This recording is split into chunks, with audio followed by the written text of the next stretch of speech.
Assalamualaikum, perkenalkan nama saya Sumando Lorenzo dengan NPM 22060592550. Di sini saya akan menjelaskan tentang heat transfer dan aplikasinya dalam teknik perkapalan di dalam mata kuliah perpindahan kalor.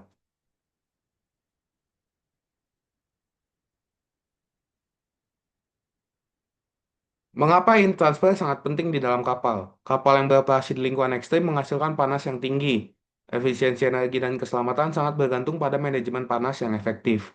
Hal-hal apa yang menghasilkan panas tinggi di dalam suatu kapal? Yang pertama ada mesin induk, yaitu sebagai sumber panas utama. Selanjutnya ada boiler, yang di mana dia menghasilkan dua panas. Yang ketiga ada sistem HVAC, di mana dia adalah suatu fungsi pengaturan suhu kabin. Selanjutnya ada definisi dari heat transfer itu sendiri, yaitu adalah perpindahan energi panas yang terjadi akibat perbedaan temperatur mengalir dari area bertemperatur tinggi ke rendah hingga mencapai keseimbangan termal, di mana temperatur tinggi akan mengalir dan mengalami perpindahan panas ke temperatur yang rendah, dan setelah dia mengalir, dia akan mencapai keseimbangan termal. Selanjutnya yang paling kita highlight adalah perbedaan heat dan temperatur, di mana heat adalah panas. Dia adalah suatu energi, dia dapat mengalir dengan satuannya itu joule. Dan temperatur ataupun suhu adalah tingkatan suatu kepanasan, di mana dia tidak dapat mengalir dan satuannya adalah derajat Celcius dan Kelvin. Next, yaitu ada metode heat transfer, yaitu tiga mekanisme utama dalam suatu perpindahan panas. Yang pertama ada konduksi, konveksi, dan radiasi. Mari kita bahas lebih dalam. Konduksi adalah perpindahan panas melalui benda padat. Contoh di kapalnya adalah dinding rang mesin ataupun pipa. Dengan rumusnya Q sama dengan Ka T1-T2 per L, di mana K sebagai konduktivitas termal, A sama dengan luas area, dan L sama dengan ketebalan. Selanjutnya ada konveksi, di mana perpindahan panas melalui fluida. Contoh di kapalnya adalah pendinginan mesin, sistem radiator, dan ventilasi dari ruang mesin. Dengan rumus Newton Cooling sama dengan Q sama dengan HA TS min T, di mana H sama dengan koefisien konveksi.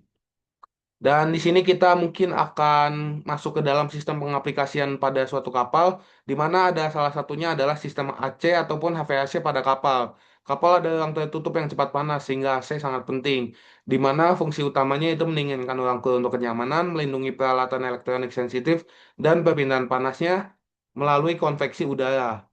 Ataupun yang sering kita bilang ataupun kita cari adalah freon. Dia melalui suatu freon di mana freon mengalir melalui pipa dan di situ perbedaan panas terjadi.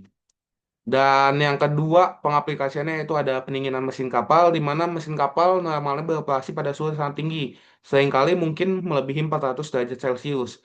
Dan solusi pendinginannya mungkin ada dua, yaitu fresh water system dan seawater system, di mana fresh water ataupun seawater digunakan sebagai media pendinginan utama pada mesin. Dengan jenis perpindahan panasnya itu melibatkan konveksi dan konduksi untuk membuang panas yang berlebih.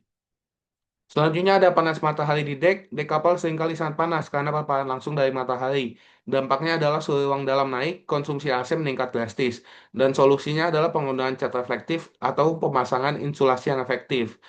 Panas matahari di dek adalah suatu contoh di mana perpindahan panasnya mengalami dan melalui metode radiasi. Dan di sini kita sampai di tahap kesimpulan, yaitu adalah perpindahan panas adalah aspek krusial dalam operasional kapal.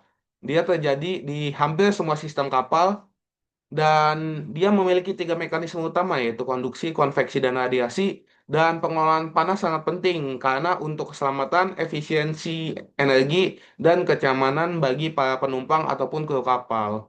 Mungkin sekian dari saya, kurang lebihnya mohon maaf. Saya Sumando Lorenzo pamit undur diri. Sekian, wassalamualaikum warahmatullahi wabarakatuh.